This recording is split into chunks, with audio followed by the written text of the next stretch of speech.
Welcome to Scoli Sleep Stories. Before we begin, take a moment to get comfortable, let the day soften around you, and settle in for a calm documentary made for curious minds. If these stories help you rest, learn, or simply enjoy a quieter part of the day, please consider liking this episode and subscribing to the channel. Now, when you are ready, let us begin. Chapter 1: A Quiet Morning in Edo. Before sunrise, Edo rests beneath a pale, gentle darkness. The roofs are still only shapes against the sky, low and close in the townspeople's quarters, broader and more spacious around the residences of samurai families and great lords. Here and there, roof tiles hold the last coolness of night. Wooden eaves lean over narrow lanes. Paper screens called shoji wait in silence, ready to catch the first gray light of morning. This city is Edo, a city that will one day be called Tokyo. During the Tokugawa period from 1603 to 1868, it is the political center of Japan's shogunate, the government led by the shogun. In 1603, Tokugawa Ieyasu established his shogunate here, and from that time Edo grew from a castle town into a vast and carefully arranged city. At its center stands Edo Castle, surrounded by moats, gates, bridges, and broad spaces of authority. Around it, the city spreads outward in many forms. There are large samurai districts, with residences and gardens, enclosed behind walls and gates. There are townspeople's neighborhoods, where merchants, artisans, laborers, and their families live, in rows of wooden buildings. There are temple and shrine areas, market streets, river landings, canals, bridges, and countless lanes that turn and meet one another like threads in a woven cloth. By the 18th century, Edo is one of the largest cities in the world. Its population is often estimated at around 1 million people, though such numbers vary from time to time and from source to source. Yet in this hour before dawn, that great number does not arrive all at once. The city wakes slowly, household by household, lane by lane, sound by sound. A faint bell may be heard from a temple in the distance. Somewhere, a wooden shutter shifts in its frame. In another house, a hand slides open a screen and cool morning air enters a small room. Tatami mats, woven from straw and edged with cloth, give off a dry, grassy scent. Bedding used during the night is folded and set aside so that the same space can serve the day's needs. In many homes, rooms are simple and adaptable. A low table may be moved, a chest opened, a kettle set near warmth. In a narrow lane, someone begins to sweep. The broom moves with a soft, regular sound over packed earth and worn boards. Dust gathers at the threshold. A few leaves carried by the night breeze are brushed aside. Sweeping the entrance is a small act, but it belongs to the rhythm of the city. It clears the place where neighbors pass, where customers pause, where sandals step in and out through the day. The houses are mostly wooden and many stand close together. Their walls, lattices, shutters, and screens are made from materials that are light and practical, but also vulnerable. Edo is a city of wood, paper, straw, tile, and flame. People know the need for care. Cooking fires, charcoal braziers, and lamps must be watched. Buckets, ladders, and neighborhood precautions have their place in daily life. Even in a quiet morning, the city's order depends on shared attention. Soon, water is needed. At a shared well, a rope creaks softly as a bucket descends.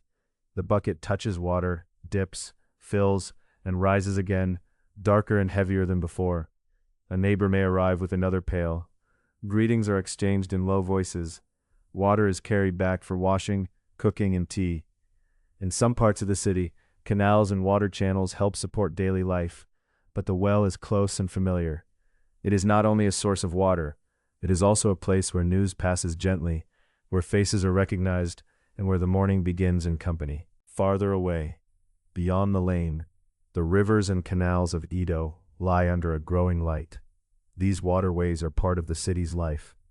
Boats carry rice, timber, fish, vegetables, charcoal, and many other goods.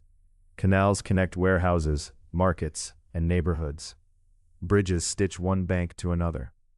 The Sumida River and other waters help shape movement through Edo, just as streets do. In the early morning, the water may look dim and smooth, reflecting the shadowed undersides of boats and the first silver of the sky. As dawn spreads, shop fronts begin to change. A merchant lifts a wooden shutter. Another straightens a display shelf. At the entrance of a shop, a fabric curtain called a norin is hung from a rod. A norin may bear a name, a mark, or a simple design, and when it is placed at the doorway, it quietly tells the street that the day's business is beginning. The cloth stirs slightly in the morning air. The shop may be part of a machiya, a townhouse or shop house, with space for business facing the street, and living or storage space behind it. In Edo, work and home are often close together. A family may sell cloth, paper, tea, sandals, medicines, or tools from the front of the building. Nearby, an artisan may prepare for the day by arranging tools on a mat, checking a blade, or setting out pieces of wood, clay, thread, or metal. The first cooking smells begin to rise. In one household, rice is warmed or prepared. In another, miso soup is stirred. Miso is a paste made from fermented soybeans, salty and deep in flavor, often used in soup with vegetables, tofu, or seaweed. Steam curls upward from a pot and disappears into the cool air near the rafters. A lid is lifted, set down, lifted again. A child, still quiet from the night, watches the steam for a moment before being given a small task. People dress for the day in kimono-style garments, wrapped and tied with care. Some fabrics are plain cotton, suited to daily work. Others may be finer, depending on rank, wealth, and occasion. Footwear waits near the entrance. Geta, raised wooden sandals that lift the foot above mud and damp ground, or zori, flatter sandals made of straw, cloth, or other materials. When someone steps outside, the sound is light and distinct on stone, wood, or earth. Edo's order is not the same everywhere. The city contains many worlds within it. Near the castle, the streets may be broader, shaped by the needs of government and the residences of powerful daimyo, the regional lords who maintain homes in Edo. In townspeople's districts, the lanes are tighter, the buildings closer, and the work more visible from the street. Around temples and shrines, gates, courtyards, trees, and incense create different kinds of space. Along the waterways, warehouses, boatmen, and markets prepare for the movement of goods. And yet across these differences, mourning joins the city together. A vendor checks baskets before carrying them through the lanes. A cook rinses greens. A clerk lays out paper and ink. A woman in a family shop smooths the edge of a folded cloth. A child traces a character in the air before practicing it with a brush later in the day. Somewhere, a carpenter's plane will soon pull a pale ribbon from a board. Somewhere else, a fish seller will call out the freshness of the morning catch. For now, the sounds remain gentle. Shoji screens glow faintly as the sun rises behind them. The paper softens the light, turning it from brightness into something milky and calm. In a room with tatami floors, the straw matting warms by degrees. In the lane, the sweat dust settles. A small bird moves along an eave. The smoke from a cooking fire rises thinly, then drifts away. The great city of Edo, with its castle, moats, bridges, markets, temples, canals, and countless homes, has begun another day. Its size is immense, but its waking is made of small things. A broom at a doorway, a bucket at a well, a shutter lifted, a norin stirred by air, the scent of rice steam and miso, the first footstep in a narrow lane. And as morning grows clearer, we may follow that quiet footstep a little farther, into one neighborhood street, where the houses stand close together, the well rope is damp from use, and the day opens softly beneath the wooden eaves. Chapter 2: Homes, Streets, and Neighborhoods. Morning light enters Edo softly, not all at once, but in narrow pieces. It slips beneath wooden eaves, touches the edges of lattice windows, and rests on the packed earth of lanes that wind between rows of houses. In the townspeople's districts, where merchants, artisans, laborers, and their families live close together, the city is built from wood, paper, straw, clay, and careful habit. A single lane might hold a shop, a workshop, a small shrine, a storage shed, and a row of rented rooms, all sharing the same changing light. Many townspeople live in nagaya, long wooden row houses divided into small homes. A nagaya is not grand. It is practical, compact, and close to its neighbors. Some poorer urban families live in rooms only a few tatami mats in size. Tatami are woven straw floor mats, firm and faintly fragrant, used to cover the floor in many interiors. In such a small room, each object has its place. Bedding is folded and stored during the day. A low table can be brought out for a meal or writing. A chest might hold clothing, tools, or household papers. Shelves hang above, using the space that the floor cannot spare. The room changes with the day. A sliding screen can make one corner feel private. A shoji, a sliding screen of wooden lattice and paper, lets in pale, gentle light. A fusuma, an opaque sliding panel, can divide a room more fully, its surface sometimes plain, sometimes brushed with a simple pattern. In colder months, a small hibachi, a charcoal brazier, might warm the hands or heat a kettle.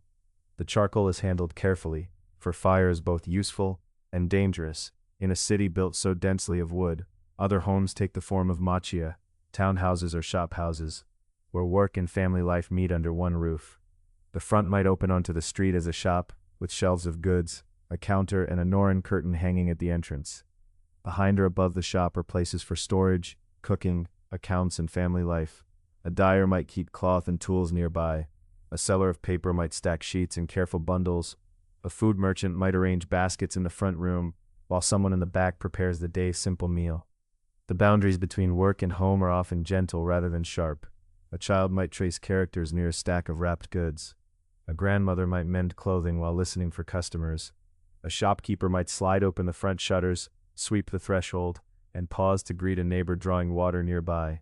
The house faces the street, and the street returns the greeting. In many neighborhoods, certain things are shared because individual homes are too small to hold them all. Wells are among the most important shared places. A well stands in a courtyard or along a lane, its wooden frame worn smooth by hands and rope. A bucket descends, touches the water below, and rises again with a cool, full weight. The rope creaks softly, water spills over the rim, and darkens the ground. At the well, people meet in the natural course of the morning.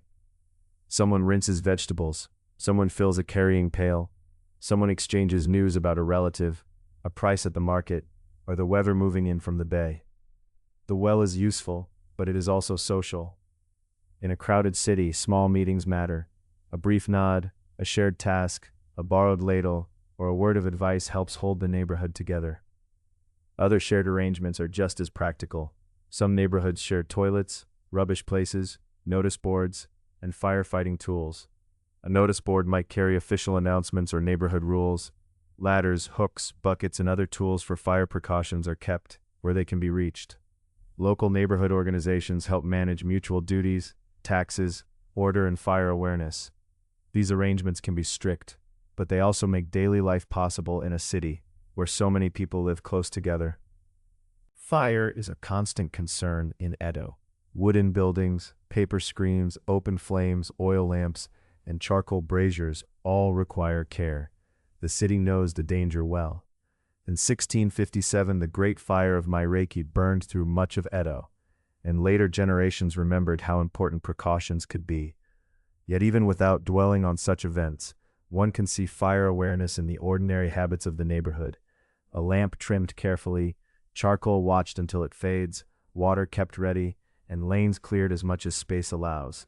Because houses are close, cooperation is not only polite, it is necessary. A household sweeping its own doorway helps the lane. A person watching a brazier helps the neighbors. A message passed from one house to the next keeps the block informed. Life in Edo is not always easy or gentle for everyone. Rooms can be cramped, smoke can linger, and work can be tiring. But the repeated tasks of shared living give the neighborhood a steady rhythm. There is also careful use of materials. Objects are repaired, reused, bought secondhand, or collected for value. Old paper can be gathered and made useful again. Clothing may be patched, resewn, or passed along. Metal scraps, wax, ash, and broken household items can be sold to collectors or craftspeople who know how to turn them into something needed. Even night soil collected from toilets has value as fertilizer for farms outside the city. This is not modern environmentalism as people speak of it today. It is practical economy. Materials cost time and money, so they are used fully. Along the lanes, the signs of this practical world are everywhere. Laundry hangs beneath eaves, stirring slightly in the air. Wooden buckets lean near a wall. Sandals wait beside a doorway. Raised gaita for muddy streets. Flatter zori for easier walking. A broom rests after its morning work. From one room comes the scent of rice steam, from another the faint warmth of charcoal. Paper screens glow from within as households arrange themselves for the day. Inside a small Nagaya room, someone folds bedding into a neat bundle and sets it aside. A child tucks a writing board near the wall. A kettle begins to murmur over a hibachi. The low table is wiped clean. A sliding screen moves with a soft wooden sound. These motions are modest, but they shape the day as surely as bells and markets do. In a nearby machiya, the front shutters are lifted, goods are brought forward, a bolt of cloth is straightened, a merchant checks a storage chest, then hangs the shop curtain at the entrance. The fabric moves once in the morning air and settles into place. Outside, the lane has grown brighter. Neighbors pass slowly, carrying water, baskets, tools, or wrapped parcels. One woman at the shared well fills a wooden bucket and speaks quietly with the shopkeeper beside her. The bucket rope is coiled, the lid replaced, and the last drops of water sink into the earth. The shopkeeper lifts a basket from the doorway, checks that the shop curtain hangs evenly, and steps into the lane. Other footsteps join the morning. Ahead, beyond the houses and wells and familiar thresholds, the streets begin to lead toward the market, where fish, rice, vegetables, and voices are already gathering in the light. Chapter 3. The Morning Market. By the time the morning light reaches the bridges and canals of Edo, the city has already begun to gather its daily food. Boats move quietly along the waterways, their low hulls carrying baskets, barrels, bundles of greens, and the faint scent of the sea. Men with shoulder poles balance loads at either end, walking with practiced steps through lanes still damp from the early air. Shopkeepers lift shutters. A strip of cloth is straightened at a doorway. Somewhere nearby, rice is being rinsed in a wooden tub, the water turning cloudy and pale before being poured away. Edo is a vast city, and feeding it requires many hands. Nearby farms send vegetables and grains. Fishing villages and coastal boats bring seafood from Edo Bay and beyond. Rivers and canals help carry goods inward, while roads bring other things from more distant places. The city's appetite is steady and immense, but its supply moves through familiar routines: loading, rowing, carrying, weighing, calling, wrapping, and cooking. One of the busiest places in the morning is Nihonbashi, a central bridge and commercial district that serves as a starting point for major roads and as a center of trade. Near Nihonbashi, an important fish market helps provide the city with the day's catch. Fish and seafood are especially important in Edo because the city opens toward Edo Bay, where waters offer many kinds of fish, shellfish, and seaweed. In the early light, fish scales catch glimmers of silver and blue. Baskets are set down in careful rows. A seller rinses a cutting board. Another sorts fish by size, turning each one with quick, practiced hands. The market is lively, but its liveliness has a rhythm. Vendors call out what they have brought, their voices rising and falling through the streets. Buyers answer, ask questions, and look closely. A cook from a small eating place might choose fish for soup or grilling. A household servant might carry a covered basket. A woman buying for her family might pause to compare freshness and price. There is bargaining as there often is in daily trade, but it belongs to the pattern of the morning, like the creak of baskets and the splash of water in shallow tubs. Not far from the fish sellers are vegetables in many shapes and colors. Long white daikon, a mild radish often used in soups, pickles, and grated sauces, lies clean and cool in bundles. Greens are sprinkled with water to keep them fresh. In warmer months, there might be cucumbers and eggplants with smooth purple skins. In cooler seasons, burdock roots, lotus root, and mushrooms appear, each with its own texture and use. Burdock is long and earthy. Lotus root, when sliced, shows a pattern of small round holes like a quiet design made by nature. Mushrooms carry the scent of damp woods and autumn shade.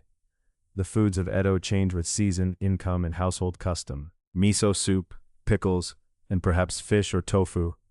Miso is a paste made from fermented soybeans, salty and rich, often stirred into soup.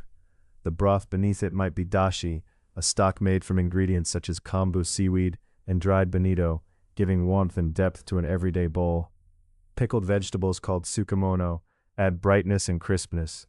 Seaweed, tofu, noodles, and vegetables all have their place at the table, depending on what can be bought and what the household can afford. Rice has a special importance in Edo period Japan. It is food, but it is also a measure of wealth and status. Samurai stipends, or regular payments, are often calculated in rice.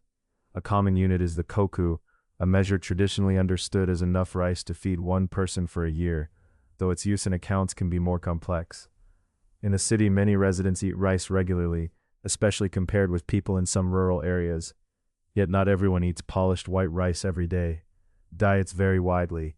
Poorer households and many rural families may eat barley, millet, or mixed grains, along with or instead of rice. The market holds these differences quietly, in sacks, scoops, and ledgers. At a rice merchant's shop, grains are measured with care. A wooden scoop moves through the rice with a dry, soft sound. The grains slide into a box measure, are leveled gently across the top, then poured into a bag or container. The merchant may keep accounts with brush and ink, noting quantities and payments. Nearby, a customer waits patiently, watching the measured grain fall like pale sand. The scene is simple, but it connects farms, taxes, stipends, merchants, kitchens, and meals across the city. Other sellers carry goods through the streets rather than waiting in shops. Some balance baskets from shoulder poles, pausing when called by a customer. Others sell from small stalls, where steam rises from pots and kettles. A food vendor might offer warm noodles, tofu, or a small serving of something simmered in broth. Noodles are part of Edo's food culture, and soba, made with buckwheat, becomes especially associated with the city. A passerby might stop for a bowl, lift it carefully, and breathe in the scent of broth seasoned with shoyu, or soy sauce. Shoyu becomes increasingly important during the Edo period. Soy sauce had been made in Japan before, but production expands, and places such as Choshi and Noda become known for making it. Its deep brown color and savory flavor suit Edo tastes well. A little shoyu can season broth, glaze grilled fish, or bring depth to vegetables. In the market, it may travel in barrels, its aroma mingling with dried fish, seaweed, miso, and charcoal smoke from cooking fires. There are shops for dried and preserved foods too. Dried bonito, used for dashi, can be shaved into fine flakes. Seaweed is bundled in dark sheets or strands. Pickles rest in tubs, their color softened by salt and thyme. Beans, dried mushrooms, tea leaves, and noodles can be stored more easily than fresh fish or greens, helping households keep something useful at hand. Paper wrappings are folded around small purchases. Cord is tied neatly. A merchant's fingers move with the calm precision of long habit. The market is also a place of objects as much as food. Woven baskets hold vegetables. Wooden trays display fish. Ceramic jars store miso. Barrels carry soy sauce. Cloth bags hold grain. A buyer might bring a container from home, or a seller might wrap goods in paper. The shape of daily life can be seen in these things. The basket that fits against the hip. The scoop worn smooth by use. The tub darkened by water. The tray washed and set ready again. As the morning deepens, the busiest hour softens. The first rush of fish has passed into kitchens and eating places. Greens have been bundled and carried away. Rice has been measured. A boatman pushes off from the canal edge, his cargo lighter than before. A vendor adjusts the baskets on his pole and turns into another lane, calling more quietly now. The scent of miso soup begins to rise from nearby homes and stalls, joining the smell of rice steam and warm tea. In this way, Edo's morning market is not only a place to buy and sell, it is part of the city's daily breathing. It joins bay and field, river and road, merchant and cook, household and street. Every bowl placed on a low table later in the day carries some trace of these morning movements. The lifted shutter, the measured scoop, the rinsed daikon, the wrapped parcel, the careful bargain, the boat gliding under a bridge. And as the market settles into the later morning, the eye may rest on the handmade things left behind in plain sight. The woven basket, the lacquered tray, the wooden shop counter, the ceramic bowl waiting to be filled. Each has been shaped by skilled hands. Each belongs to another quiet world of labor, patience, tools, and craft, waiting just beyond the market lane. Chapter 4. Craftspeople at Work.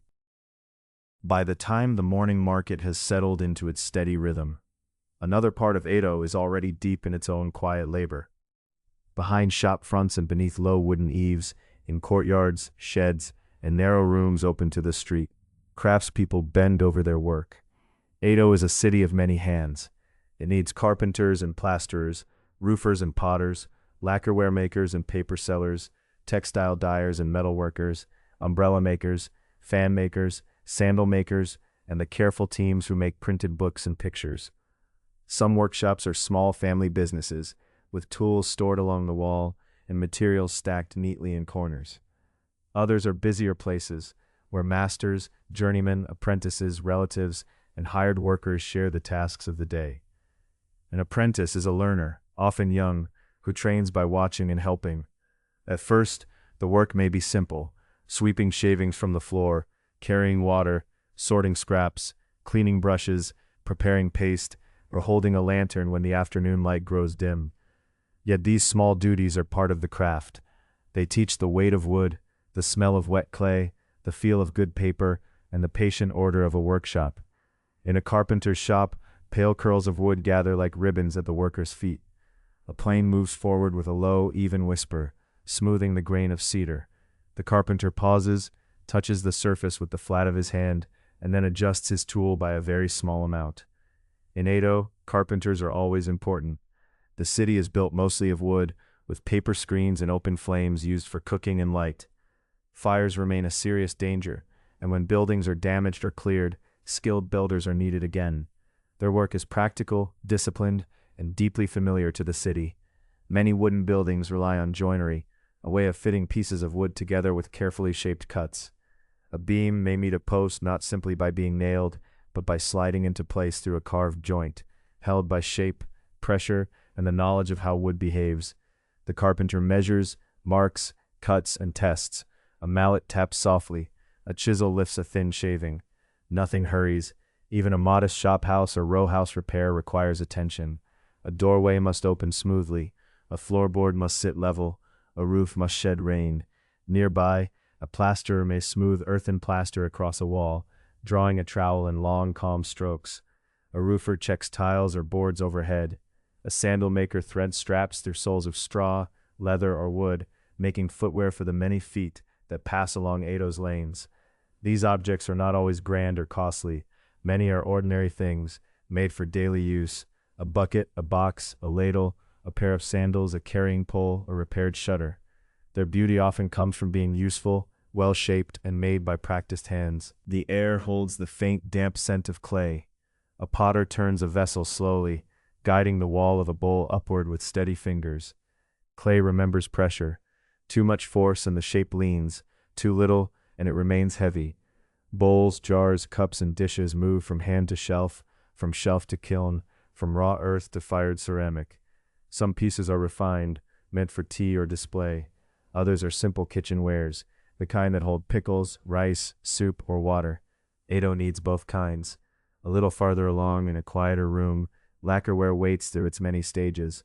Lacquerware is made by coating objects with refined lacquer, a sap from the lacquer tree, then allowing each layer to dry and harden before polishing and adding another. The work requires care and time. A tray, box, bowl, or comb may receive layer after layer, each one thin and even. The surface slowly deepens, becoming smooth and dark, or red or decorated with fine designs. Between stages there is waiting, and in the waiting there is part of the craft. The object changes little by little, until it holds a soft gleam in the low light. Textile dyers work with cloth, water, color, and pattern. Indigo dye, a deep blue widely used in Edo period clothing, darkens fabric in repeated dips. Cloth enters the dye vat pale, then emerges greenish at first, slowly turning blue as it meets the air. The dyer lifts, rinses, wrings, and dips again. For stencil dyeing, a pattern is made with a cut stencil and a resist paste, which keeps dye from entering certain parts of the cloth. When the paste is washed away, the design appears: small repeated marks, stripes, flowers, waves, or geometric forms. Some cloth will become kimono, some shop curtains, some bedding covers, some wrapping cloths. A city dresses itself in such work, thread by thread and fold by fold. Paper, too, is everywhere in Edo. It forms the glowing surfaces of shoji screens, the sliding paper panels that soften daylight inside a room. It becomes books, prints, letters, account records, wrapping, lanterns, umbrellas, and toys. Paper sellers and paper workers are part of Edo's daily life.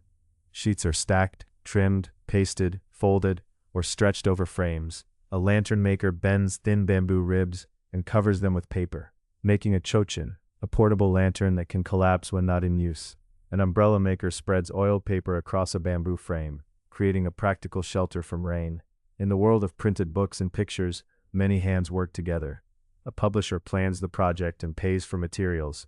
An artist draws the design. A block carver cuts the lines into wood, often cherry wood, which is firm enough to hold delicate detail. Then a printer brushes ink or color onto the carved block, lays paper over it, and rubs the back with steady pressure. Sellers carry the finished prints and books into the city's busy channels of trade. These printed works include practical manuals, illustrated stories, poetry, maps, actor portraits, landscapes, and scenes of famous places. The popular prints, now known as ukiyo-e, pictures of the floating world, are not made by one hand alone, but by a chain of skills joined together. The block carver's room is especially quiet. A fine knife follows a line drawn on the surface. Small curls of wood lift away. The carver must preserve the artist's stroke, while making it strong enough to print again and again. In the printer's space, sheets dry in neat stacks. Black ink lies rich against cream-colored paper. A red robe, a blue river, a gray roofline, or a pale moon may appear one color at a time, each block aligned with care. All through Edo, craft is repetition, but not emptiness. It is repetition with judgment. The hand returns to the same motion, and each time it understands a little more. The saw rasps, the brush moves, the cloth dips, the paper dries, the mallet taps, the thread tightens. Masters watch apprentices, apprentices watch masters. Families pass down patterns, tools, debts, customers, and small secrets of timing and touch. As afternoon light slants beneath the eaves, workshops begin to gather themselves inward. Tools are wiped and set in place. Wood shavings are swept into piles. Cloth is hung where it can dry. Bowls cool on shelves. Lacquered objects rest quietly, waiting for their next layer. A printer lifts the last sheet from a block, and the clean scent of paper and ink lingers in the room. In that gentle pause, the work of the hand seems to meet another kind of work, quieter, but no less careful. The line of a brush on paper, the smooth face of a polished writing box, the measured order of a document, all belong to the same city of patience and form. And from the workshop's fading sounds, Edo's attention can drift toward a study room, where ink is ground slowly on stone, and another day's duties wait in calm rows of written characters. Chapter 5. Samurai in Times of Peace. In a quieter district of Edo, where the streets widen near moats and gates, the morning light settles gently on long earthen walls and tiled roofs. Beyond some gates stand the great residences of daimyo, the powerful regional lords who serve the Tokugawa shogunate. Beyond others are more modest dwellings, where lower-ranking samurai families arrange their days with care, thrift, and discipline. The city holds many such houses, for Edo is not only a place of markets and artisans, it is also the political heart of Japan during the Tokugawa period, from 1603 to 1868. The samurai are officially the ruling warrior status group. In earlier centuries, their identity had been closely tied to warfare, land, and service in battle. But during the long Tokugawa peace, many samurai in Edo spend their days in quieter forms of duty. Some work as administrators, copying and reviewing documents. Some serve as clerks, inspectors, teachers, scholars, guards, or household retainers. Their work may involve accounts, messages, records, formal visits, or the careful reading of laws and instructions. The sword remains a sign of status, and martial training does not disappear. Yet daily life for many samurai often moves through paper, ink, etiquette, and routine. Within a samurai residence, the day might begin in a small study. A low desk rests near a paper screen, and beside it lie an inkstone, a brush, and sheets of paper. To make ink, a person slowly rubs an ink stick against the stone with a little water, until the dark liquid gathers in a smooth pool. The motion is steady and familiar. The scent of ink is faint and earthy. When the brush touches the paper, each line must be guided with attention. A copied document, a letter, or a page of practice writing can reveal patience as clearly as skill. Education is an important part of samurai life. Boys, and in some families girls as well, learn reading and writing according to family means and expectations. Samurai children may study with tutors or attend schools connected to their domain, the territory ruled by their daimyo. Lessons can include Chinese classics, which are respected writings from ancient China, along with Confucian ethics, a tradition that emphasizes proper conduct, loyalty, learning, and social order. They may also learn poetry, calligraphy, law, administration, and in some measure, martial arts. The aim is not only to read words, but to understand how to behave within a world of ranks, duties, and relationships. A child practicing characters might sit near an elder who reviews household accounts. The brush moves slowly across a practice sheet, forming one character, then another. If a line wavers, the child may begin again. Nearby, scrolls are rolled and tied with cord. A shelf holds documents wrapped in paper. A stone basin catches the reflection of a cloud passing overhead. These small scenes belong to a life shaped by order, though not always by ease. Samurai households vary greatly. Some daimyo residences in Edo are large compounds with formal gates, gardens, offices, storage buildings, servants' quarters, and spaces for receiving visitors. They can occupy broad areas of the city, and their needs support many workers beyond the samurai themselves: cooks, cleaners, gardeners, messengers, stable hands, craftspeople, and merchants who supply cloth, paper, rice, charcoal, oil, and countless other goods. A lord's residence is a household, an administrative center, and part of Edo's vast urban economy. Other samurai live far more modestly. Lower-ranking retainers may have small houses and limited income. Samurai stipends, or regular allowances, are often calculated in rice. A unit called a koku is used to measure rice, and by extension, wealth or rank. Yet Edo's economy increasingly depends on money, and many samurai families face financial strain. The appearance of status does not always match the contents of a purse. A family may mend clothing carefully, keep simple meals, and watch expenses with close attention. In this way, samurai life in Edo can be dignified and disciplined, but not always comfortable. One reason Edo has so many samurai is the system known as sankin kotai, or alternate attendance. Under this arrangement, daimyo are required to spend alternating periods in Edo and in their own domains, while their families usually remain in Edo. This system brings processions of people, goods, records, clothing, gifts, and supplies along Japan's roads. It shapes the city's population and economy, filling Edo with domain residences and the people who serve them.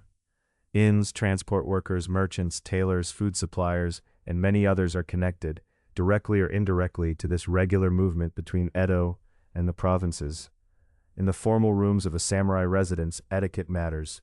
Etiquette means the accepted way of behaving politely and correctly.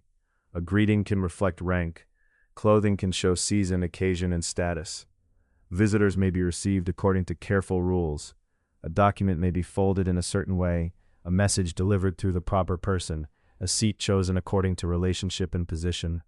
Such details can seem small, but they help organize a society that places great value on hierarchy and duty. The ideals associated with samurai conduct also change over time. The word bushido, often translated as the way of the warrior, is sometimes used for these ideals, but it is not one single fixed ancient code followed in exactly the same way by everyone.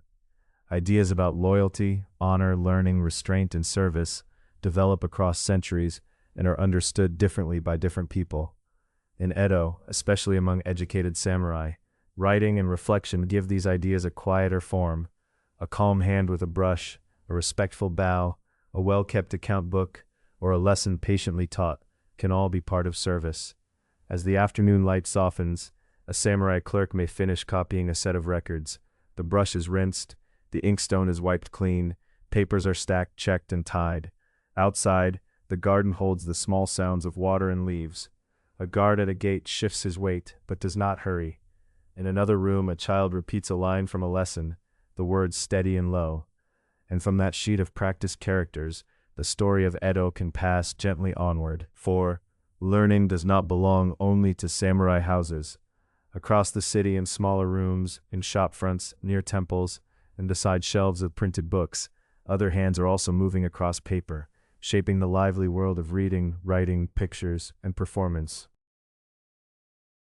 Chapter 6. Learning, books, and entertainment. In the softer hours after morning errands, when market baskets have been carried home and shutters stand open to the street, another rhythm can be heard in Edo. It is the rhythm of brushes moving over paper, pages being turned, and voices quietly repeating characters until their shapes become familiar. In a city of merchants, artisans, samurai, priests, servants, and laborers, learning takes many forms. It may happen in a formal schoolroom, in a family shop, beside a workbench, or in the patient guidance of an older sibling. Knowledge is practical, social, and often very close to everyday life. For many townspeople's children, a place of learning is called a terakoya. The word is often translated as temple school, though these schools are not always held in temples. Some meet in teachers' homes, some in neighborhood rooms, and some near religious grounds where space is available. A terakoya may teach reading, writing, arithmetic, and useful skills for keeping accounts, writing letters, reading notices, or helping with a family trade. A child might sit with brush and ink, tracing the same character again and again, learning how a line begins lightly, grows stronger, and ends with care. Not every child attends such a school. Literacy varies by region, class, gender, and occupation. Some boys and girls in towns learn enough to read and write with confidence, while others learn only a little, or learn mainly by helping at home or at work. In Edo's busy neighborhoods, however, practical reading and writing have clear value.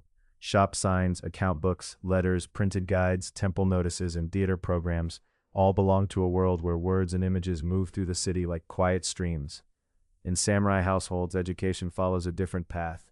Samurai children may study with tutors or attend domain schools connected to the household of a daimyo, a regional lord. Their lessons can include reading classical texts, learning calligraphy, practicing etiquette, studying law or administration, and absorbing moral teachings shaped by Confucian thought. Confucianism, in simple terms, is a tradition that emphasizes proper conduct, learning, family duty, and social order. In a calm study room, a young student might grind ink on an inkstone, dip a brush, and copy a passage with steady attention, while outside, garden stones hold the coolness of the morning. Books and prints are a familiar part of Edo's urban culture. They are made, sold, borrowed, read aloud, treasured, and sometimes worn soft at the edges by many hands. Edo period Japan has a lively print culture, and woodblock printing helps words and images circulate widely. In this process, an artist's design or a written text is carved into a smooth wooden block, often cherry wood. Ink is brushed over the raised surface, paper is laid upon it, and the printer rubs the back with practiced pressure. When the sheet is lifted, black lines appear cleanly on cream-colored paper. A single printed work may pass through many skilled hands. A publisher plans and finances it. A writer or artist creates the design. A carver cuts the fine lines into the block. A printer brings the image to life with ink and color. Sellers then arrange the finished pages or books where customers can see them. The result might be a practical manual, an illustrated story, a poetry collection, a travel guide, a moral text, or a work of popular fiction. Each has its own audience, and each rests for a time on the shelves of booksellers whose shops smell faintly of paper, paste, and wood. There are also ukiyo-e prints, a name often translated as pictures of the floating world. These prints show many subjects, actors on the stage, famous landscapes, beautiful figures, celebrated places, seasonal scenes, and moments from urban life.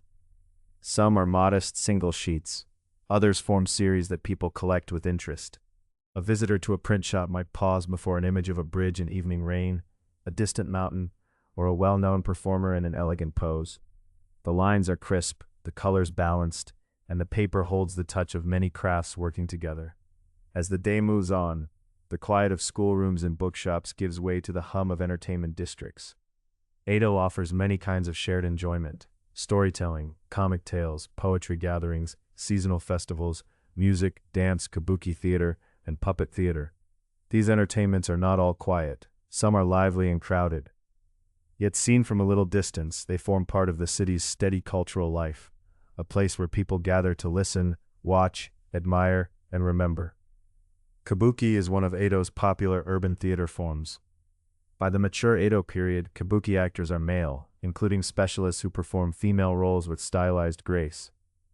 Rather than following dramatic plots, one might simply imagine the theater itself. Painted signboards at the entrance, lanterns hanging under the eaves, the rustle of clothing as the audience settles, and the sound of music beginning. Costumes can be richly patterned, movements carefully shaped, and voices trained to carry feeling through formal gesture. The pleasure lies not only in the story, but in the artistry, in a sleeve's slow turn, a pose held with precision, a phrase of music from the shamisen, the three-stringed instrument whose sound can be bright, plaintive, or delicate. Puppet theater, called Ningyo Joruri, is especially associated with Osaka, though it is known more widely. In this art, skilled puppeteers move figures with remarkable care while a narrator tells the story and shamisen music accompanies the performance. A puppet's small gesture, a bowed head, a lifted sleeve, a turn toward the audience, can carry great expression. The craft requires cooperation, timing, and years of practice. Like woodblock printing, it is an art of many hands joined into one experience. Not all entertainment needs a grand stage. Storytellers can hold listeners with voice alone. Comic tales bring smiles through timing and familiar human habits. Music and dance appear during gatherings and festivals. Poetry circles invite people to compose verses together, sometimes in linked forms called haikai. The opening verse of a linked poem is known as hokku, and it later becomes one root of what is now called haiku. In Edo, such poetry often notices the season: a plum blossom in cold air, a summer insect, autumn moonlight, winter rain on a roof. A few careful words can hold a whole evening's feeling. As twilight approaches, a child may leave a terracotta with practice sheets tucked away, the ink now dry. A reader may close an illustrated book and return it to a shelf. Theater goers may step into the street beneath lantern light, carrying with them the echo of music and the memory of color. Nearby, a tea house waits with warm cups and small sweets, or a simple food stall sends up a quiet thread of steam. After letters, prints, poems, and songs, the city's pleasures turn gently toward taste and conversation, toward bowls warmed in the hand and the comforting scent of tea. Chapter 7: Food, Tea, and Small Pleasures. By the time the day in Edo has settled into its middle hours, the city has already passed through many small beginnings. Rice has steamed in household pots. Market baskets have been carried through narrow lanes. Shop curtains have stirred at doorways, and the scent of charcoal has drifted beneath wooden eaves. Now, as footsteps slow for a while, and the sun moves across tiled roofs, the thoughts of many people turn toward food. Simple, warm, familiar food, shaped by season, household, purse, and habit. Food in Edo is never the same for everyone. A wealthy merchant's table, a samurai household's meal, a craft worker's quick bowl, and a laborer's purchased snack can all be quite different. Some people eat polished white rice more often than others. Many mix grains into their meals, or rely on barley, millet, vegetables, and whatever is affordable or close at hand. Yet across many households there are shared patterns. Rice or mixed grains, miso soup, pickled vegetables, greens, tofu, seaweed, and fish when it can be obtained. Miso, a fermented soybean paste, gives soup a deep, salty warmth. Pickles, called tsukemono, add brightness and crunch. A little grilled fish, if available, can scent a room with charcoal and sea air. In the late Edo period especially, the city becomes known for a lively and distinctive food culture. Edo is large, busy, and supplied by boats, markets, nearby fields, and the waters of Edo Bay. Food is not only cooked at home, it is also bought from stalls, carried in baskets, served in small shops, or eaten quickly along a street during an errand. In such a city, a warm bowl or a small paper packet of sweets can become a quiet pleasure in the flow of the day. One of the foods most closely associated with Edo is soba, thin noodles made from buckwheat. Buckwheat has a soft, earthy flavor, and soba can be served in different ways depending on the season in the shop. On a cool day, a bowl of hot soba may arrive with steam curling upward, carrying the scent of dashi, a broth often made from seaweed and dried bonito, and shoyu, or soy sauce. The noodles rest in the broth, smooth and brownish gray, with perhaps a scattering of chopped green onion. A person leaning over the bowl might warm both hands around it for a moment before eating. On warmer days, soba may be served cool, with a dipping sauce beside it. The noodles are arranged neatly on a tray or bamboo mat, their surface slightly glossy. A small cup of sauce, sharp and savory, waits nearby. The meal is simple, but it carries a satisfying balance. Cool noodles, salty sauce, and the quiet pause of sitting down. Tempura also becomes a popular food in Edo. Tempura means battered and fried seafood or vegetables, and in the Edo period it is often sold by vendors. A small stall might have a charcoal fire, a pot of oil, and trays of prepared ingredients. Or vegetables are dipped in batter and fried until light and crisp. The smell of hot oil mingles with the richer scents of soy sauce and broth from nearby stalls. It is a practical food for a busy city, eaten without much ceremony, yet pleasing in its warmth and texture. Eel, or unagi, is another Edo favorite. Freshwater eel is grilled and brushed with a savory sauce, its surface shining over charcoal. Eel becomes especially associated with hot weather, when people believe it helps strengthen the body through the heavy days of summer. Whether eaten in a shop or carried home, it offers a deep flavor, sweet and salty, with the faint smoky scent of the grill. Sushi in Edo also has its own history. It is not always the small, refined form known in many places today. Earlier forms of sushi involve preserving fish with rice, and many regional styles exist. In late Edo, quicker urban forms develop, including Edo-style nigiri, small portions of vinegared rice topped with fish or seafood. These can be prepared and eaten more readily, fitting the pace of city life. Even so, sushi varies, and it is only one part of a broad and changing food world. For many people, tofu is a gentler everyday comfort. Made from soybeans, tofu can be soft and pale, served in soup, simmered with vegetables, or enjoyed with a simple seasoning. A tofu seller might pass through a neighborhood, calling out softly, carrying fresh blocks and water. In a household kitchen, tofu can slip into miso soup beside greens or seaweed, taking on the warmth of the broth.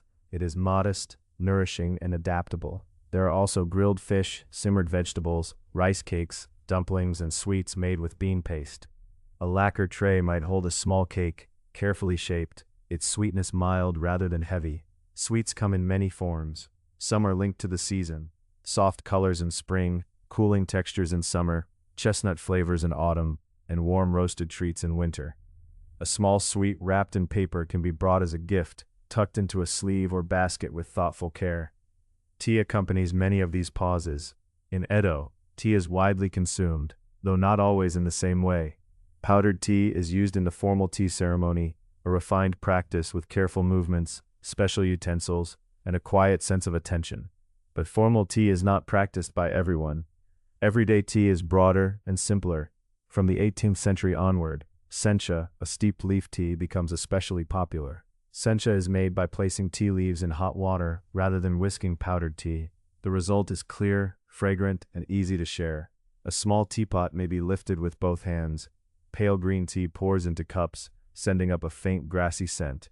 The first sip can be warm and slightly bitter, then fresh and clean. Tea softens conversation. It welcomes a visitor, marks a pause in work, or accompanies a small sweet after a meal. In a shop, a household, or a tea house, the simple act of pouring tea makes a moment feel complete. Tea houses, called chaya, offer places to rest during errands, outings, or visits to temples and scenic places. Some are plain, serving tea and small refreshments. Others, depending on location and clientele, may be more elegant. A traveler or townsman might sit beneath an eave, set down a bundle, and watch the lane while holding a cup. A family on a seasonal outing might stop for tea near a shrine path or riverbank. There may be rice cakes, sweet bean paste, or a small dish of pickles. There might be a view of a bridge, a garden gate, or trees shifting in the wind. The seasons shape food in quiet ways. In spring, young greens appear, tender and fresh after colder months. Shellfish are enjoyed, and people going to view blossoms may bring packed foods in stacked boxes or wrapped bundles. Beneath plum or cherry trees, a meal does not need to be grand. A few rice balls, pickles, simmered vegetables, or sweets can become part of the pleasure of being outdoors, where petals drift onto sleeves and cups. Cucumbers and eggplants appear in markets, cool to the touch and deep in color. People seek shade, river breezes, and foods that feel easier in the heat. Eel, grilled and fragrant, is linked with the season. Tea may be poured and allowed to cool a little. At a stall, A person can pause beside the warmth of cooking fires, while cicadas hum from temple trees nearby. Autumn brings its own fullness. Mushrooms, chestnuts, persimmons, and new rice mark the turning year. New rice is especially appreciated for its freshness and fragrance. The air grows clearer, and meals seem to carry the color of the season: brown mushrooms, orange persimmons, golden chestnuts, and the pale steam of rice rising into cool rooms. A bowl of soup, held in both hands, can feel especially welcome as evenings lengthen. Winter gathers people closer to warmth. Hot soup, simmered daikon radish, roasted foods, and steaming bowls bring comfort during cold days. Daikon, long and white, can be cooked until tender, absorbing the flavor of broth. A brazier glows softly. A kettle murmurs. Outside, the streets may be damp or edged with frost, while indoors the scent of miso and tea makes a small room feel gentler. Not everyone has the same access to these foods, and not every pleasure is daily. Much depends on money, season, work, and place. Yet Edo's food culture is rich in small choices: a bowl from a stall, a cup of tea at a chaya, a packet of sweets for a child, a piece of tofu added to soup, a pickle bright beside rice. These are not grand events. They are modest pauses, woven into the ordinary rhythm of the city. As the meal ends, bowls are rinsed, chopsticks set aside, and a teapot is emptied of its last pale drops. The warmth of the broth lingers for a little while. Outside, the afternoon light leans softly along the street, touching shop signs, roof lines, and the edge of a hanging curtain. A person stepping out after tea may turn toward a bridge, a shrine path, or a garden gate, where trees wait in their season and the sounds of Edo continue, calm and unhurried, beneath the open sky. Chapter 8: Gardens, Temples, and Seasonal Walks. After the warmth of food stalls and tea houses, the path through Edo turns gently toward quieter spaces, where stone, water, trees, and old wooden gates give the city another kind of rhythm. Edo is large and crowded, with narrow streets, busy markets, and many working hands, yet within and around it are places where people can pause. There are Buddhist temples, Shinto shrines, small neighborhood sacred spots, and gardens attached to temples, wealthy homes, and the great residences of daimyo, the regional lords who keep households in the city. Not every garden is open to everyone. Some daimyo gardens are private, carefully tended places behind walls and gates, where ponds reflect pine branches and stones are arranged with thoughtful care. Others can be seen only from a distance, or entered on special occasions. But Edo also has temple grounds, shrine approaches, riverbanks, bridges, and public outing places where many townspeople can walk, look, pray, buy a small snack, or simply enjoy the season. In this way, the city's green and watery spaces belong to daily life, even when access is uneven.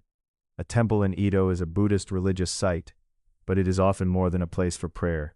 Temples may keep records, host markets, shelter travelers, or become destinations for seasonal visits.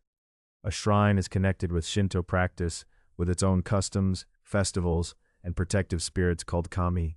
Buddhism, Shinto, local folk beliefs, and household practices exist side by side, sometimes distinct and sometimes gently intertwined.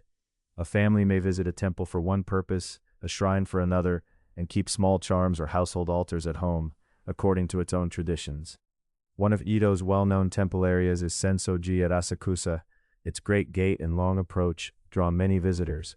The path can be lively, with stalls, sellers, pilgrims, families, and people out for an afternoon's pleasure. The air may carry incense from the temple, mingling with the scent of roasted snacks, damp earth, and straw sandals.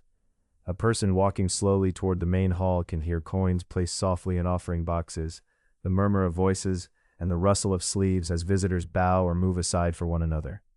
In Ueno stands Kanei-ji, an important Buddhist temple complex connected with the Tokugawa shogunate.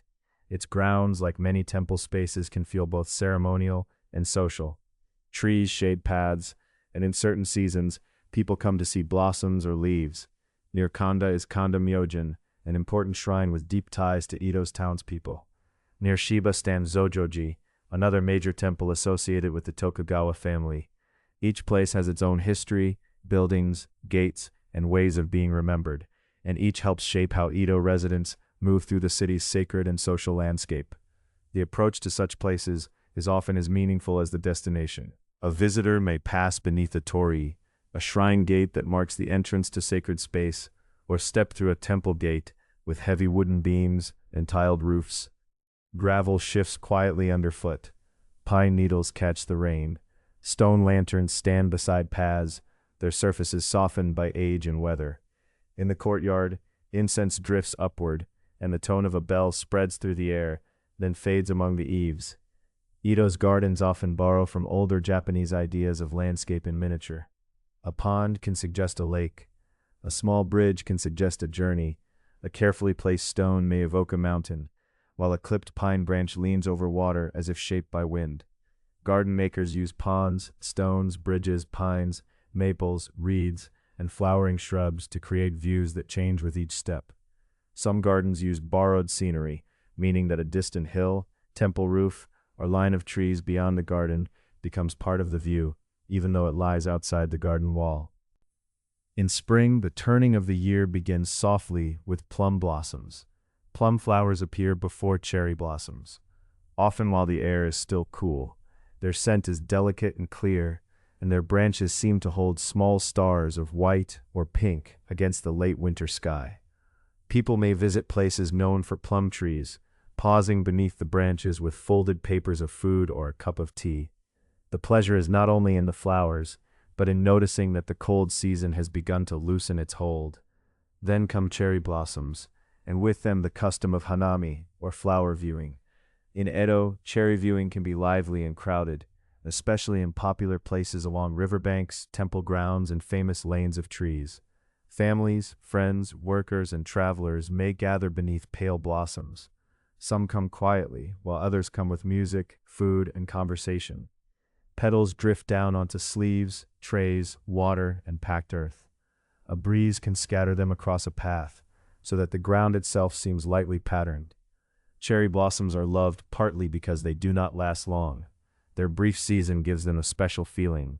People notice the first buds, the full bloom, and then the falling petals. Poets, painters, and ordinary walkers all find meaning in that gentle change. In Edo, where work and trade move steadily each day, the blossoms remind people to look up, to mark the season, and to share a moment beneath the trees. Summer brings a different atmosphere.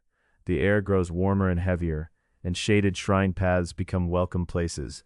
Cicadas call from branches. Lotus leaves spread broad and green across ponds, holding drops of water after rain. In some gardens, irises bloom in rich purples and blues near wet ground.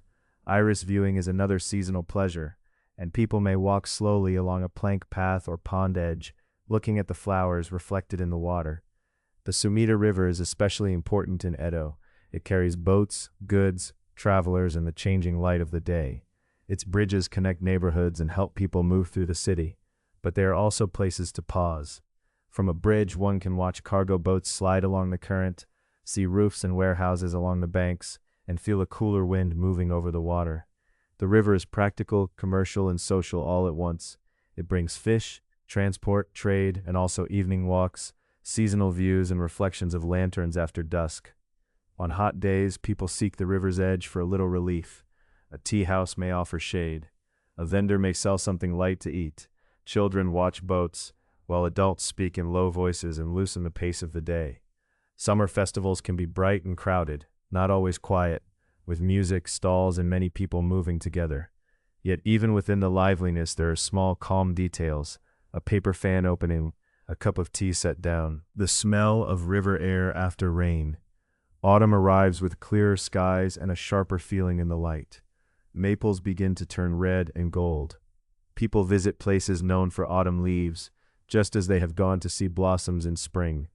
A maple leaf resting on a stone basin can seem as worthy of notice as a painted screen.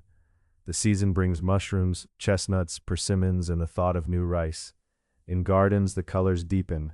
Pines stay green, maples brighten, and the surface of a pond holds the reflection of both. Moon viewing is another autumn pleasure.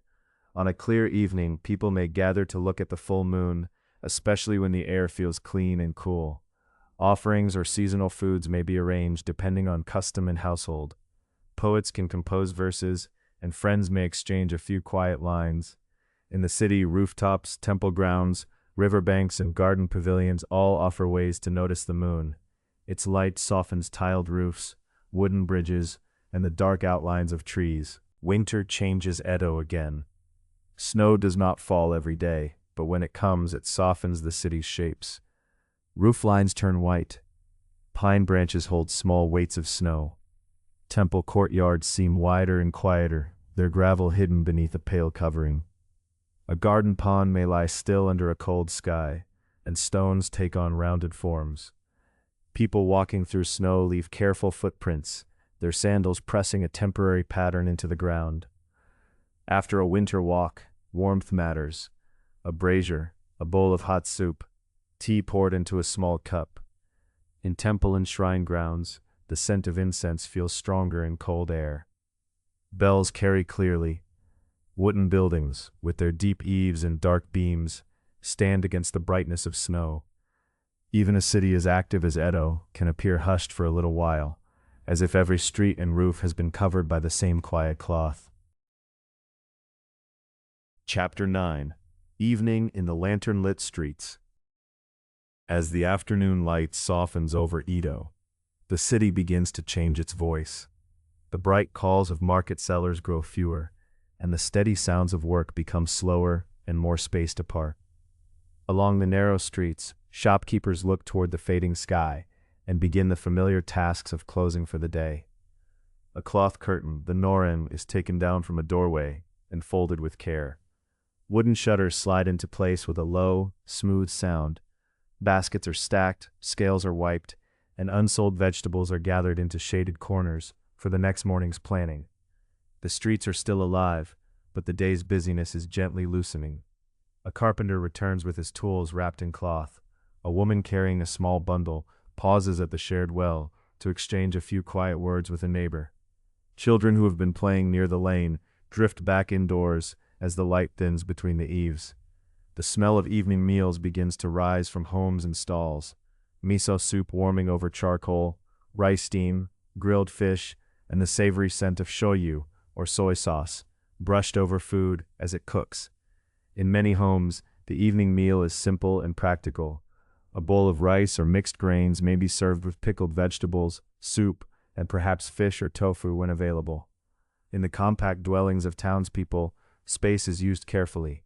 A room that has held work or conversation during the day can become a place for eating in the evening, and later still, a place for rest.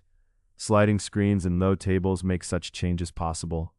Edo homes are often modest, especially in the long row houses called nagaya, yet within them, daily routines have their own quiet order.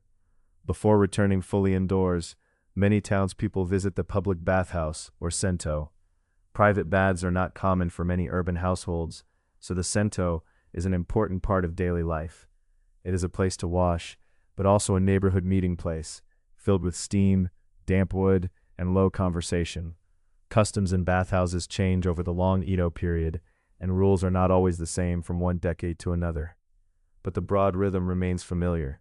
People come in from the street, rinse away the dust of the day, warm themselves, and step back out into the evening air with loosened shoulders and damp hair. The bathhouse doorway glows softly. Inside, warm vapor clouds the beams and gathers beneath the ceiling. Wooden buckets rest in rows. The scent is clean and simple. Hot water, wet boards, and the faint trace of washing preparations used in different ways by different people. Voices rise and fall gently, neighbors sharing news of a delivery, a festival day, a child's lesson, or the price of greens at the market. Then one by one, people tie their robes, slip into geta or zori sandals, and step into the cooling street.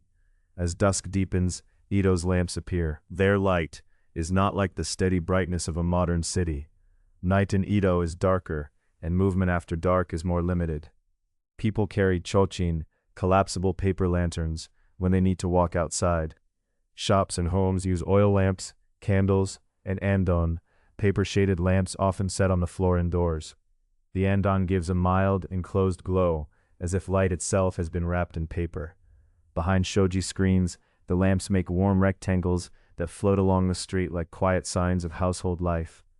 Because Edo is built largely of wood and paper, fire prevention is always important. Open flames must be handled with care. Lamps are trimmed thoughtfully, charcoal is watched, and embers are not left unattended. Neighborhoods keep firefighting tools ready, and people understand the danger without needing to speak of it often. Care becomes part of the evening pattern, checking the lamp, covering a brazier, setting a lantern where it will not tip, making sure a flame burns low and steady. Some streets have gates or simple barriers that can be closed at night. These help mark the neighborhood and limit movement after dark.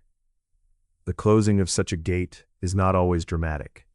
It can be as ordinary as another shutter sliding into place, another sign that the day's public life is drawing inward. Beyond the gate, the city remains vast, with canals, bridges, temple grounds, samurai residences, merchant districts, and rows of smaller homes. Yet at night, each neighborhood feels more contained, gathered around its lamps, its wells, and its familiar voices. Food stalls still serve those who are late returning. A vendor of noodles may ladle hot broth into a bowl, the steam rising in silver threads. Soba, the buckwheat noodles closely associated with Edo, makes a warming meal in the evening. The broth carries the fragrance of dashi, a stock often made from seaweed and dried bonito, and the darker note of soy sauce. A customer stands quietly, hands around the bowl, listening to the soft movement of the street. Nearby, another stall folds its cloth covering, while a lantern swings gently from its frame. The sound of the city continues to descend. Sandals tap more slowly on stone or packed earth. A boatman's call fades along a canal. Somewhere a door closes. Somewhere else, a kettle lid clicks softly into place.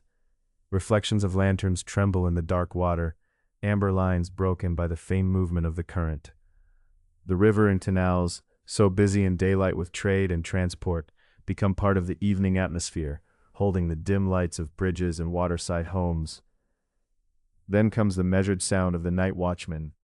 He walks his route through the lanes, helping to watch for fire and maintain order. In his hands are wooden clappers, struck together in a slow rhythm that carries through the neighborhood. A clear sound, then a pause, then another.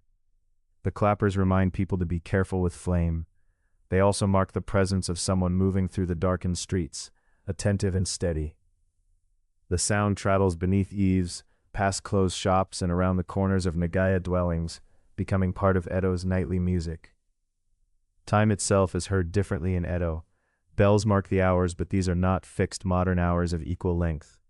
In the older system of temporal hours, daylight and nighttime are each divided into portions that change with the season. A summer evening and a winter evening do not measure out in quite the same way.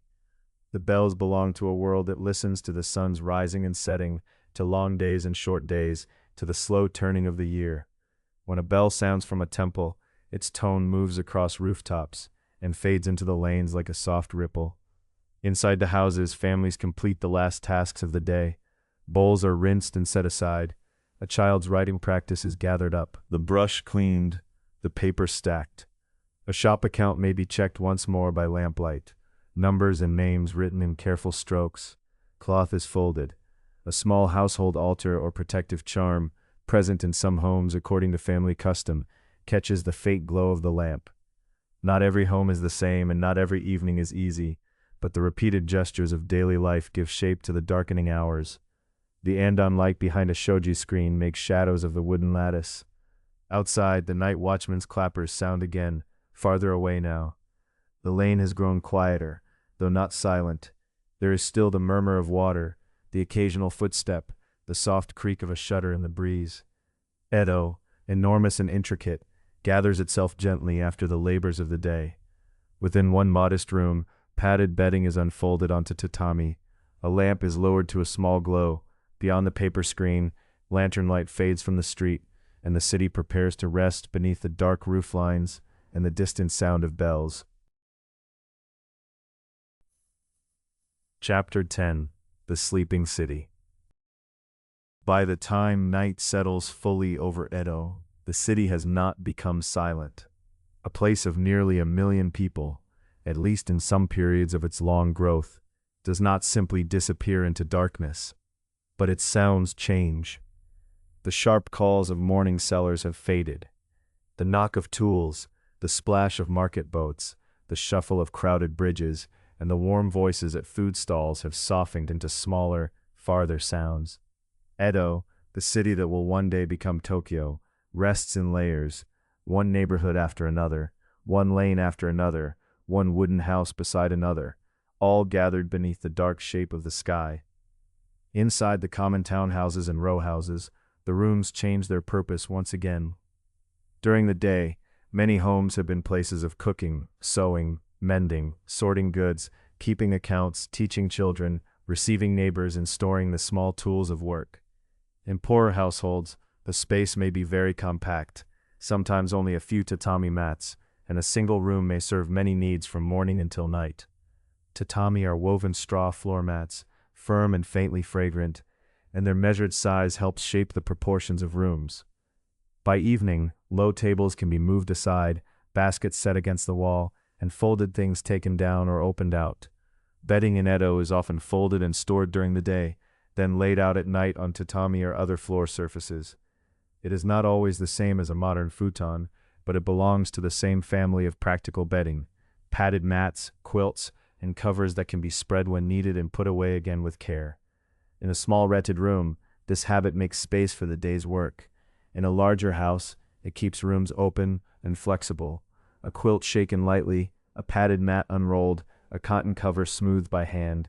These are ordinary gestures repeated in household after household, though never in exactly the same way. Some families have more comfort, and some have very little. Some rooms are warmer, cleaner, and better supplied, while others can be cold in winter, smoky from charcoal, or cramped with possessions and people. Edo is a city of merchants and artisans, samurai and servants, priests and laborers, children and elders, people with different duties and different fortunes. Its official social order places samurai above farmers, artisans, and merchants, though real life is more complicated than any neat arrangement. A wealthy merchant may have fine storage chests and good lamps. A lower-ranking samurai family may keep careful accounts and live modestly. An artisan's household may hold tools, scraps of wood, folded cloth, paper, or baskets of unfinished work. Night comes to them all, but not in one single manner. At the edges of rooms, sliding screens help close the day. Shoji, the paper sliding screens with wooden lattice frames, make pale squares in the dimness when a lamp burns behind them. Fusuma, opaque sliding panels used inside a house, can divide one space from another. In some homes, wooden shutters called amado are drawn across the outside of the house, especially at night or in bad weather. They help protect against wind and rain, and they make the interior feel held within the wooden frame of the dwelling. When the shutters are set in place, the street outside becomes more distant, though not entirely gone. A small lamp may remain for a while, its light shaded by paper. An andon, an indoor lamp, gives a low, steady glow when carefully tended. Light in Edo requires attention. Oil lamps, candles, and lanterns are useful, but open flame is treated with caution in a dense wooden city.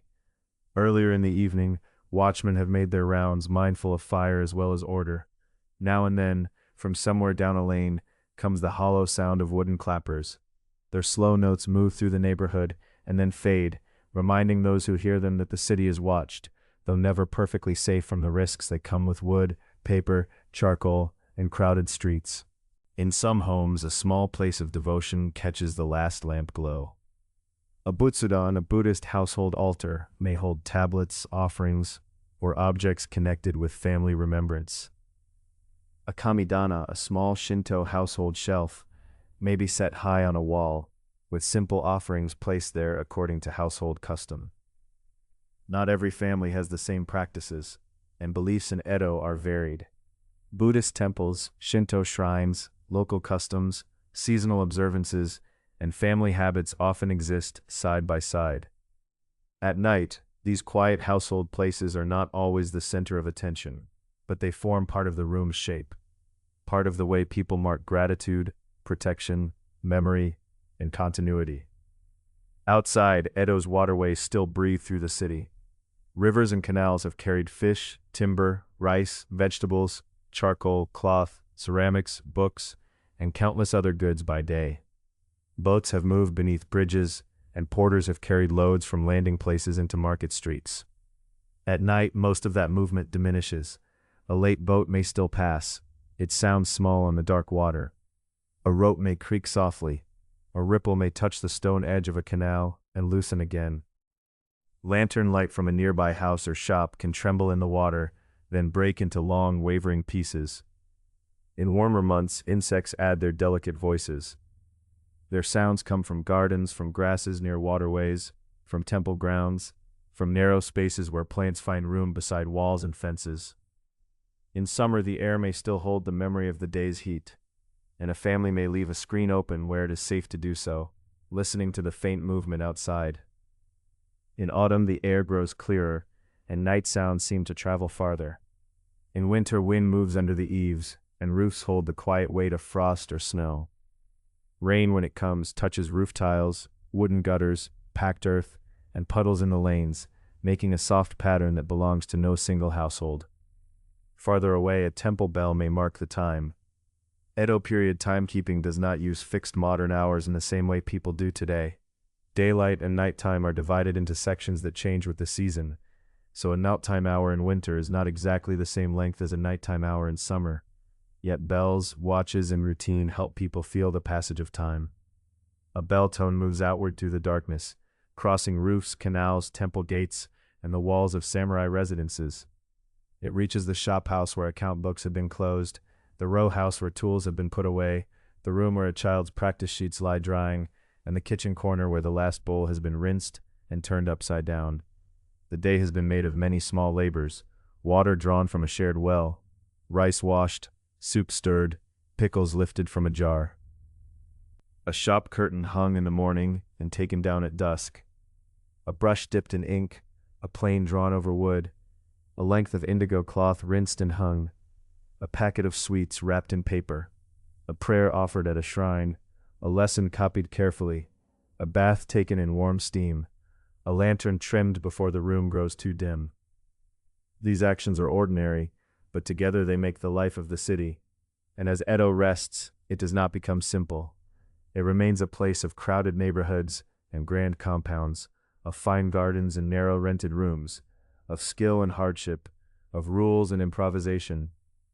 It is a political center governed by the Tokugawa shogunate, and also a living city of neighbors, families, workers, visitors, and children. Its days are shaped by status and money, by weather and season, by custom and necessity. Yet beneath these differences runs the repeating rhythm of human care: to wash, to cook, to mend, to sell, to learn, to remember, to close the shutters, to lower the lamp. Now the paper screens glow faintly and then grow dim. Moonlight lies across roof tiles, touching the ridges and edges with a cool silver line. The canals hold the darkness gently, moving it in slow ripples beneath bridges. Somewhere, a watchman's clappers sound once more, softer with distance. Somewhere else, wind brushes the eaves, and a temple bell releases a low tone into the night. Edo rests beneath that sound, not silent, but quieted, not untroubled, but held for a while in the calm continuity of evening. And in its many rooms, behind shutters and screens, the city gathers itself for the next dawn, when water will be drawn again, rice will steam again, shop curtains will lift again, and the narrow streets will slowly fill with the familiar footsteps of another day.